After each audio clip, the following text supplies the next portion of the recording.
কথা আমরা ভুলে গিয়েছি, পাগলের মতো ছুটছি। আরো টাকা লাগবে, আরো খ্যাতি লাগবে, আরো যশ লাগবে, আরো দাপট লাগবে। আমার এত টাকা দিয়ে কি হবে? এত সম্পদ দিয়ে কি হবে? এত ব্যস্ততা দিয়ে কি হবে তোমার? স্টপ, থামুন, অনেক হয়েছে। আম্মা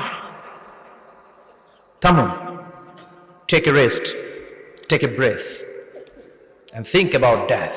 Think that you have to go back to your Lord. একটু বসেন না, একটু ভাবেন যে আমাকে চলে যেতে হবে, চলে যেতে হবে। এই কোলাহল, এই ব্যস্ততা, এগুলো থাকবে, থাকবো না আমি। সাইয়েদনা ওমর ফারুক বলেছেন, মুতু ক্বাবলা আন তামুতু, মরার আগে একবার মরো। হাসিবু ক্বাবলা আন তুহাসাবু আলাইকুম, তোমার হিসাব নেওয়ার আগে তুমি একবার নিজের হিসাবটা করো না। কাগজ বের করে একটু লিখো না, কি কি ভালো কাজ করছিলা, যেগুলো দিয়ে নাজাতের ওসিলা হতে পারে।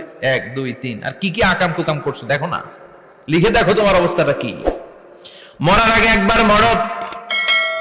মরার আগে খাটের মধ্যে শুয়ে শটান করে চোখ বন্ধ করে একবার মরার ভান করে দেখেন কেমন লাগে।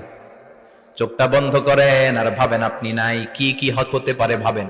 আপনার ছেলে মেয়েরা কান্না জুড়ে দিবে, আপনার প্রাণের স্ত্রী বিলাপ শুরু করে দিবে, বন্ধু বান্ধবের চিৎকার আর মাতম, স্থানীয় এলাকার মসজিদে ঘোষণা, অমুক এলাকার নিবাসী অমুক ভাই, অমুকের ছেলে অমুক দুনিয়ায় নাই। সব আত্মীয়রা চলে আসবে, ফেসবুকে স্ট্যাটাস দেয়া হবে, সবাই সবাইকে জানাবে বিকাল 4টায় অমুক হাই স্কুল ময়দানে আপনার জানাজা। ছুটে আসবে, সবাই ছুটে আসবে আপনাকে শেষ বিদায় দিতে, গুড বাই জানানোর জন্য, আল ওয়াদা, বিদায় জানাতে আসবে সবাই। 4 তাকবীর দিয়ে আপনার জানাজা হবে, অশ্রুসিক্ত জানাজায় আপনার বিদায় হবে। কাঠের খাটিয়ার মধ্যে করে কাঁধে তুলে আপনার কবরে নেওয়া হবে। আগে থেকে খুঁড়ে রাখা কবরটার মধ্যে আপনারে বিছিয়ে দেয়া হবে, বাঁশের কচি দিয়ে তার উপরে মাটির চাপা দিয়ে সব চলে যাবে। ভাবেন না একবার চোখ বন্ধ করে, this is the circle of life, this is the nature of life. এটা সবার হবে, আমার হবে, আপনার হবে। এত মায়া, এত ভালোবাসা কই যাবে? কেউ থাকবে না, সবাই আপনার অন্ধকার কবরে রেখে দিয়ে চলে আসবে। উপরে বাঁশের কঞ্চি, তার উপরে মাটির চাপা, অন্ধকার আর অন্ধকার। এই অন্ধকার যেন শেষ হতে চায় না, শুধুই অন্ধকার, ঠিক কিনা? এজন্য আমাদের চলে যেতে হবে।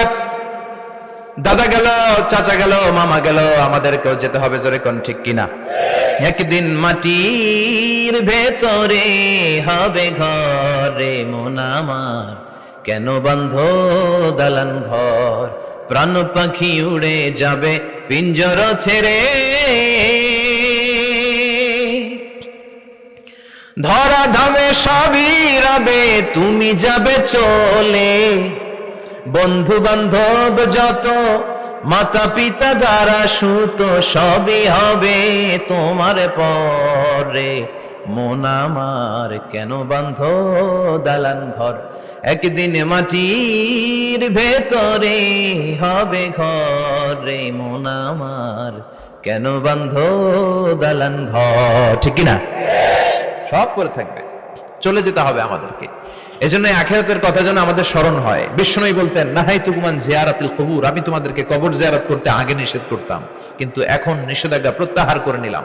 এখন সব সময় তোমরা কবরের সামনে যাবা আর জিয়ারত করবা।